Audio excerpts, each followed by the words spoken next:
दोस्तों ये है इक्वेटर लाइन और इसी लाइन के पैरेलल है हमारी लैटिट्यूड लाइंस, और ये है प्री मेरिडियन लाइन जो अर्थ को बीच से डिवाइड करती है, और इसी के पैरेलल जो लाइन जा रही है उनको बोलते हैं लॉन्गिट्यूड लाइंस। लेकिन इसी प्री मेरिडियन लाइन को हम ग्रीनविच मेरिडियन लाइन भी बोलते हैं। अब ऐसा क्यों? क्योंकि ये लाइन यूके के ग्रीनविच सिटी से होकर जाती है, इसीलिए इसे ग्रीनविच लाइन भी बोलते हैं। और इसी लाइन को सेंटर मानकर या मैं कहूँ मानक मानकर हम इस लाइन से टाइम कैलकुलेट करते हैं। अब लॉन्गिट्यूड लाइंस तो बहुत सारी दिख रही हैं, तो इसी लाइन को सेंटर क्यों माना गया?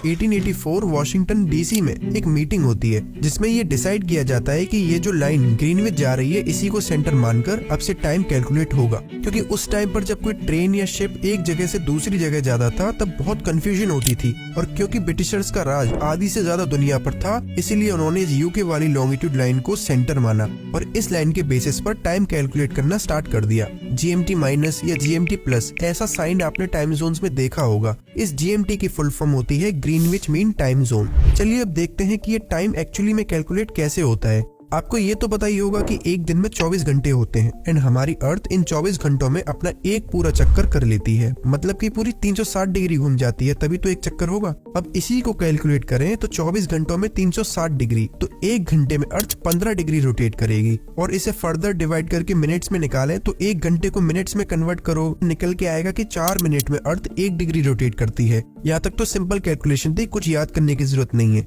अब मैप पे वापस आते हैं। जो ब्रिटिशर्स ने डिसाइड किया था, अब हम उस लाइन को ड्रॉ करते हैं। ये वाली साइड हो गई ईस्ट, ये हो गई वेस्ट, इसलिए इन कंट्रीज को वेस्टर्न कंट्रीज बोलते हैं। अब दोस्तों यहाँ से समझिएगा, ये है सन और ये है अर्थ। अब अगर हम अज्यूम करें कि इस लाइन के एग्जैक्ट बीच में दोपहर के 12 बज रहे हैं, तो इसका क्या मतलब है? इसका मतलब है कि हमारी ये जो ईस्ट साइड वाली कंट्रीज हैं, ये कंट्रीज ऑलरेडी 12 बजे वाला टाइम पास कर चुकी हैं, क्योंकि अर्थ हमारी वेस्ट टू ईस्ट रोटेट करती है और सन अपनी जगह पे है। तो अगर यहाँ 12 बज रहे हैं तो इन ईस्टर्न कंट्रीज में टाइम ज्यादा हो गया होगा, शाम हो गई होगी, इसलिए ईस्ट वाली साइड को प्लस से डिनोट करते हैं और वेस्टर्न वाली साइड को माइनस से डिनोट करते हैं। अब जो मैंने अभी समझाया है उसे एक छोटे से क्वेश्चन से पक्की तरह दिमाग में बिठा लेते हैं। इसमें लिखा है कि अगर ग्रीनविच लाइन पर दोपहर के 12 बज रहे हैं तो 30 डिग्री वेस्ट पर और 60 डिग्री ईस्ट पर कितना टाइम हो रहा होगा? तो हमें ये पता है कि एक घंटे में 15 डिग्री होते हैं और यहाँ 30 डिग्री पूछा है, तो 15 × 2 यानी 30 डिग्री में 2 घंटे होंगे। अब क्योंकि हमसे वेस्ट में पूछा गया है तो 12 बजे में से 2 घंटे माइनस कर देंगे और हमारा टाइम आएगा 10 AM। तो सिमिलरली हम ईस्ट वाले केस में करेंगे तो 15 डिग्री में 1 घंटे मतलब 60 डिग्रीज में 4 घंटे होंगे। तो 12 बजे में हम 4 घंटे अगर ऐड कर देंगे तो शाम के 4 बज रहे होंगे इस ईस्टर्न साइड में।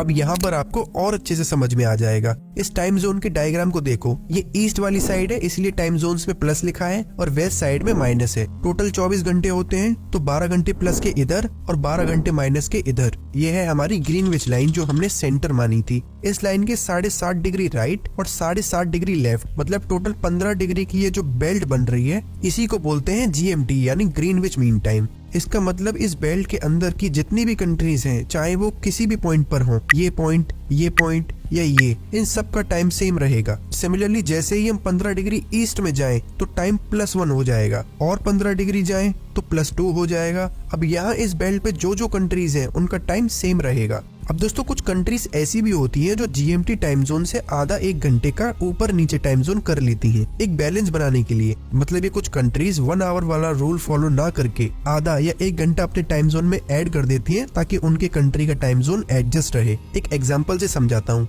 इस टाइम जोन वाले मैप को देखिए, इसमें इंडिया पहले वाले पार्ट में +5 टाइम जोन है एंड दूसरे वाले भाग में +6 टाइम जोन शो कर रहा है और दोनों ही लाइन इंडिया से होकर जा रही है। अब इंडिया चाहता तो 2 टाइम जोन बना लेता जैसे ऑस्ट्रेलिया ने बना रखे हैं, लेकिन इंडिया ने ऐसा नहीं किया। इंडिया ने अपना एक अलग टाइम जोन बनाया, इंडियन स्टैंडर्ड टाइम यानी IST। इसमें इंडिया ने क्या किया कि यहाँ मिडिल में इन दोनों लाइंस के बीच में एक लाइन खींच दी +5 और +6 के बीच में, तो ये हो गया +5:30 टाइम जोन। तो इसका मतलब है कि इस GMT पर 12 बज रहे होंगे तो पूरे इंडिया में गुजरात से लेकर अरुणाचल प्रदेश तक 5:30 बज रहे होंगे शाम के। अब हालांकि ऐसा होना तो नहीं चाहिए, क्योंकि अगर गुजरात से अरुणाचल प्रदेश के बीच के गैप को देखें तो पूरा 2 घंटे का गैप है, और इसी बात पर नॉर्थ ईस्टर्न लोग काफी कंप्लेन करते हैं। उनकी वर्क लाइफ खराब होती है, क्योंकि अरुणाचल और असम साइड में सूरज जल्दी उग जाता है और सुबह जल्दी हो जाती है और शाम भी जल्दी हो जाती है। अगर इंडियन स्टैंडर्ड टाइम से देखें तो लगभग 5 बजे शाम के असम और अरुणाचल में रात हो जाती है, वहीं गुजरात में सूरज दिखता है।